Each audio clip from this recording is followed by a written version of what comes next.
Ir-rapport annwali tal-Kummissjoni Ewropea fuq l-iżbilanċi makroekonomiċi poġġa lil Malta fost 8 pajjiżi li l-Kummissjoni Ewropea ħasset li fuqhom m'hemmx lok għal analiżi iktar profonda dwar l-iżbilanċi makroekonomiċi.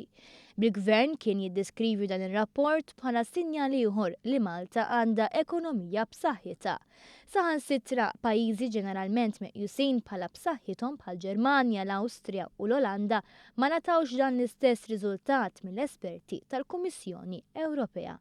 Fl-analiżi tagħha fuq l-ekonomija Maltija, il-Kummissjoni nnotat li l-qagħda fl-iżbilanċ tal-pagamenti internazzjonali ta' pajjiżna tiebet ħafna f'dawn l-aħħar snin. L-esperti tal-Kummissjoni Ewropea osservaw ukoll li djun bħala persentaġġ tal-ġid nazzjonali naqsu sew l-aktar frott it-titjib fil-qagħda finanzjarja tal-Gvern kif ukoll it-tkabbir ekonomiku b'saħħtu f'pajjiżna.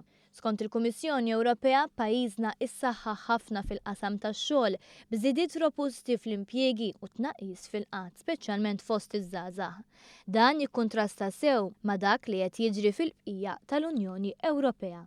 Il-Gvern fakkar kif kien taħt din l-amministrazzjoni li pajjiżna ħareġ mill-proċedura tal-iżbilanċi makroekonomiċi, l-istess bħalma rnexxielu jagħmel fir-rigward tal-proċedura tad-deficit eċċessiv.